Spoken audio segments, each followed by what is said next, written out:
Hope आप सब अच्छे होंगे। Welcome to SUPT coaching classes.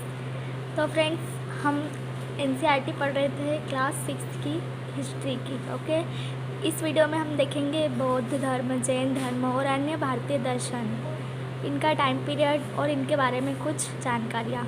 तो सबसे पहले देखते हैं जैन धर्म के बारे में। जैन धर्म की कुछ बेसिक जानकारियाँ देख लेते हैं पहले। जैसे जैन धर्म के तीर्थंकर कौन कौन थे। सबसे पहला क्या देखते हैं अपन, जैन धर्म।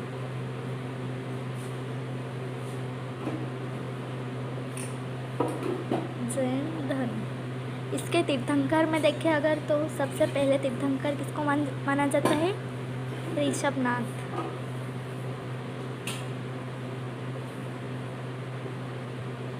और सेकेंड, टोटल कितने तीर्थंकर थे इसमें, 24। और सेकेंड आदित्यनाथ।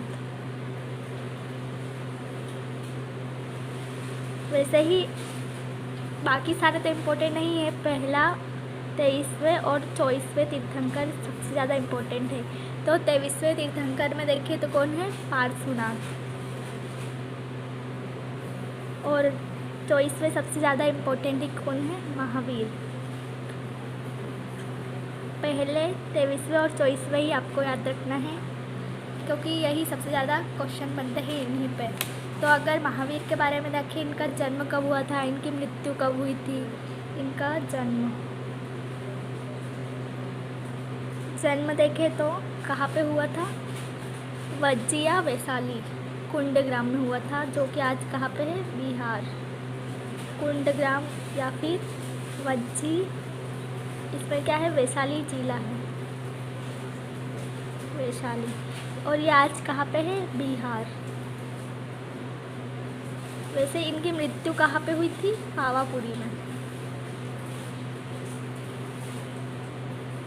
पावापुरी, उस टाइम ये कहाँ का इलाका था, मगध। ठीक है, अब देखते हैं जैसे जैन धर्म के बारे में और बेसिक जानकारी देखें अगर तो,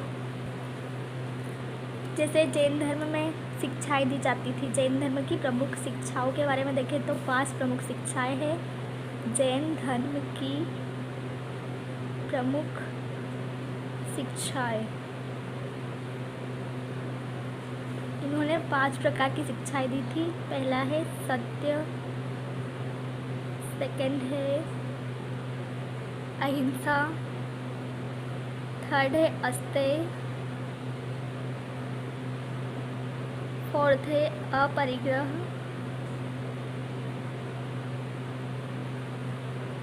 और फिफ्थ है ब्रह्मचर्य। ये 5 प्रकार की इन्होंने शिक्षाएं दी थी।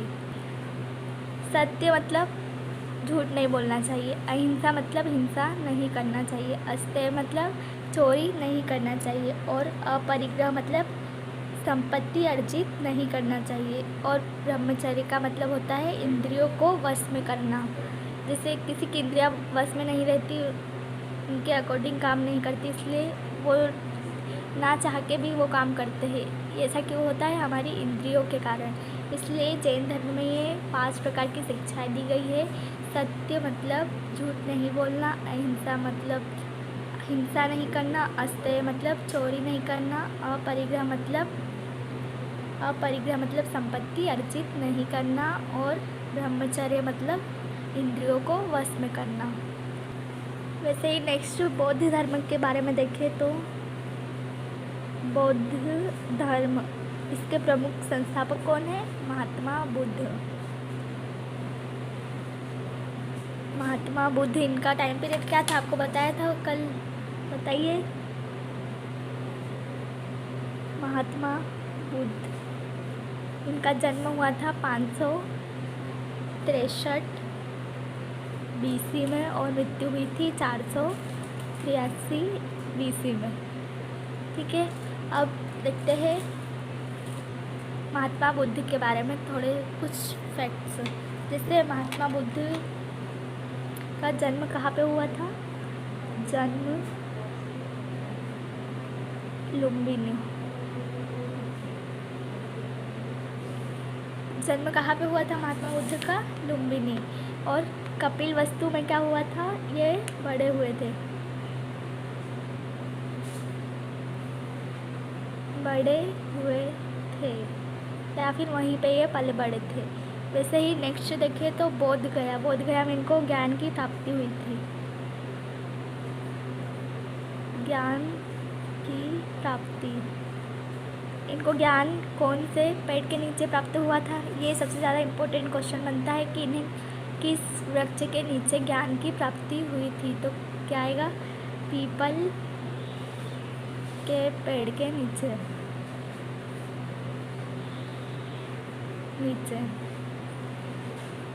अब नेक्स्ट प्लेस देखिए बुद्ध से रिलेटेड। तो नेक्स्ट क्या है, सारनाथ।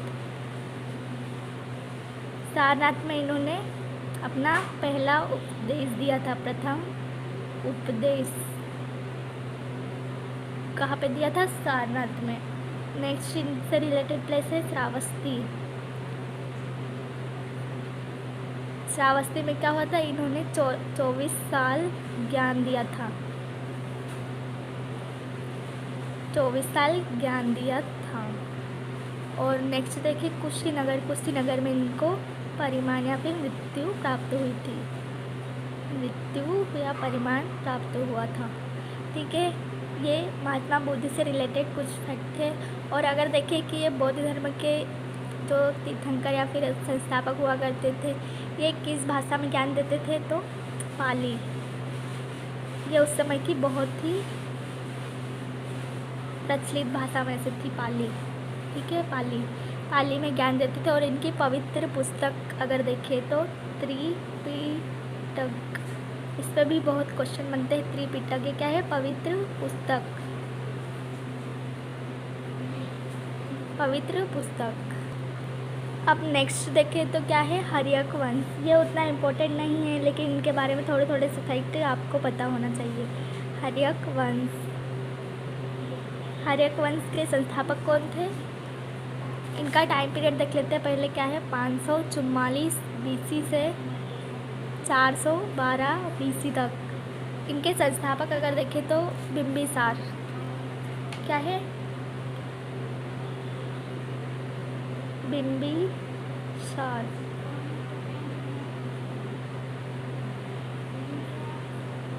इनका टाइम पीरियड 544 BC से 452 BC तक। वैसे ही नेक्स्ट देखें तो इनके पुत्र हैं अजातशत्रु।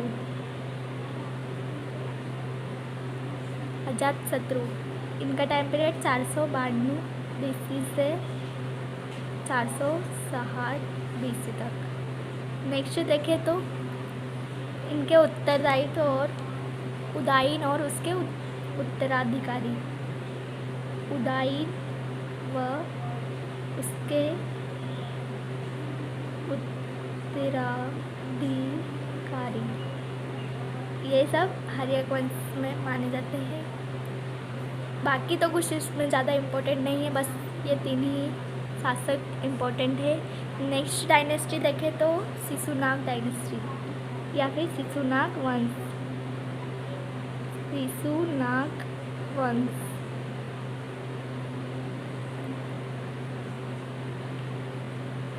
इसका टाइम पीरियड देखें तो क्या है, इसके संस्थापक देख लेते हैं। सबसे पहले इसके संस्थापक कौन है, शिशुनाग को ही इसका संस्थापक माना जाता है, शिशुनाग। ठीक है, इसका टाइम पीरियड देख लेते हैं 412 BC से 392 BC तक। वैसे नेक्स्ट देखें तो काकवन्य। काकवन्य ये बहुत ही काले थे, इसलिए इनका नाम एकदम कौवे जैसे काले थे। इन्होंने खुद को काक शौक की उपाधि दी थी, क्योंकि ये बहुत ही काले थे, इसलिए इनका टाइम पीरियड था 392 BC से 366 BC तक। वैसे ही नेक्स्ट अगर देखें तो काकवन्य के 10 पुत्र, काकवन्य के 10 पुत्र। इनका टाइम पीरियड था 366 BC से 349 BC तक। ये 366 यहाँ पे एंड हुआ था। और यहाँ पे 366 स्टार्ट हुआ और 349 BC तक इनका टाइम पीरियड था।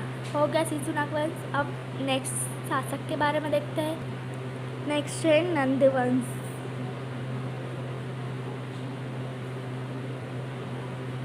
नंद वंश इसके संस्थापक थे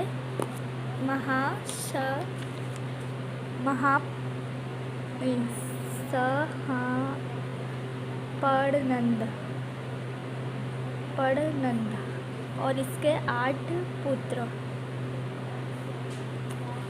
और इनका टाइम पीरियड देखें तो कहाँ से कहाँ तक है, 344 से 344 BC से 323 BC तक। ठीक है, अब नेक्स्ट देखते हैं मौर्य वंश।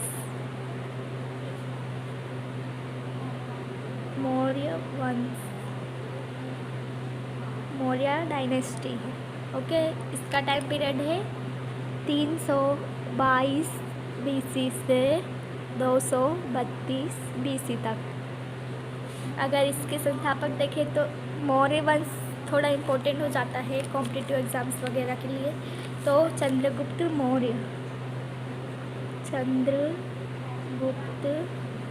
मौर्य ये इसके प्रमुख संस्थापक माने जाते हैं। इनका टाइम पीरियड क्या है, 322 BC से 298 BC तक। वैसे ही नेक्स्ट देखें तो चाणक्य इनको राजनीतिक गुरु माना जाता है। इनका राजनैतिक गुरु चाणक्य माना जाता है। चाणक्य एक पुस्तक का नाम भी है, इसमें बहुत कन्फ्यूज़न रहता है बच्चों को कि ये अर्थव्यवस्था की पुस्तक है या फिर राजनीति की। तो ये राजनीति पर रिलेटेड चाणक्य की पुस्तक है, राजनीति पुस्तक है इनकी। नेक्स्ट देखें तो चंद्रगुप्त के पुत्र, इनके पुत्र कौन हैं, बिंदुसार या फिर इनको अपित्रघात की उपाधि भी दी गई है, अपित्रघात। इनका टाइम पीरियड है 298 BC से 272 BC तक। ठीक है, नेक्स्ट देखें तो फोर्थ है अशोक। आपने सुना होगा अशोक चक्र, ये कहाँ से लिया गया है अशोक चक्र। जैसे अगर IAS ऑफिसर और इनके लिए बेच जो दिया जाता है उसमें अशोक चक्र बना रहता है ना, शेर के आकार का, वैसा वही अशोक है ये। तो अशोक का इसका टाइम पीरियड कब से कब तक का है, 272 BC से 232 BC तक। ठीक है, अशोक के समय ही क्या हुआ था, कलिंग का युद्ध हुआ था। और नेक्स्ट संस्थापक माने जाते हैं कुणाल, पर ये उतना इम्पोर्टेंट नहीं है आपके लिए। बस चंद्रगुप्त मौर्य, चाणक्य, बिंदुसार और अशोक, ये 4 आपके लिए बहुत इम्पोर्टेंट हो जाते हैं। नेक्स्ट अगर देखें तो गुप्त वंश। तो गुप्त वंश के संस्थापक कौन थे, श्रीगुप्त को गुप्त वंश का संस्थापक माना जाता है। और आगे चलकर कौन हुए, घटोत्कच, इनके पुत्र थे घटोत्कच, ये गुप्त वंश के शासक हुए, ये इनके पुत्र थे। अगर आगे चलकर देखें तो चंद्रगुप्त प्रथम इनको वास्तविक संस्थापक माना जाता है। श्रीगुप्त ने स्थापना की थी गुप्त वंश की, लेकिन वास्तविक संस्थापक चंद्रगुप्त प्रथम को माना जाता है। ये चंद्रगुप्त मौर्य अलग है, ये जो थे ना ये चंद्रगुप्त मौर्य और ये है चंद्रगुप्त प्रथम। इनका कार्यकाल देखें तो कब से कब तक का है, 319 BC से 335 BC। ठीक है, अब इसके बाद के शासक आते हैं समुद्रगुप्त। इनका टाइम पीरियड है 355 से 380 BC। अब नेक्स्ट देखें तो चंद्रगुप्त द्वितीय,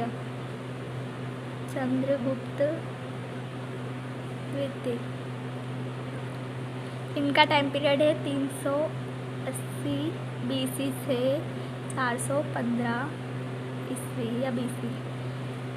आगे इनके ही टाइम पर कौन आया था? चीनी यात्री फाहियान। चंद्रगुप्त द्वितीय के टाइम पर आया था चीनी यात्री फाहियान। चंद्रगुप्त द्वितीय के टाइम पर आया था। ठीक है, आपको ये समझ में आ रहा होगा। 480 BC से 415 BC। नेक्स्ट देखें तो कुमारगुप्त। ठीक है, इसके बाद कौन आया था? कुमारगुप्त। इन्होंने नालंदा विश्वविद्यालय की स्थापना की थी। नालंदा विश्वविद्यालय कहाँ पर है? बिहार में। उसकी स्थापना इन्हीं ने की थी, कुमारगुप्त ने नालंदा विश्वविद्यालय की स्थापना।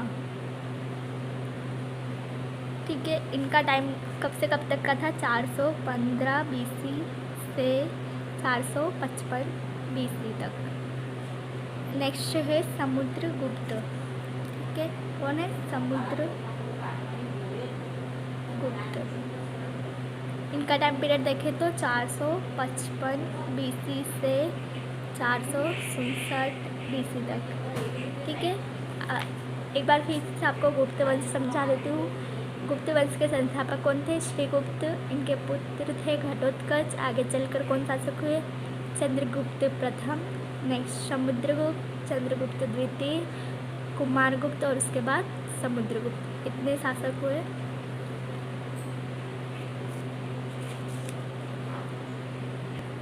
सॉरी, ये समुद्रगुप्त नहीं, स्कंदगुप्त है। स्कंदगुप्त। तो आपको समझ में आया होगा बौद्ध धर्म, जैन धर्म और अन्य भारतीय दर्शन।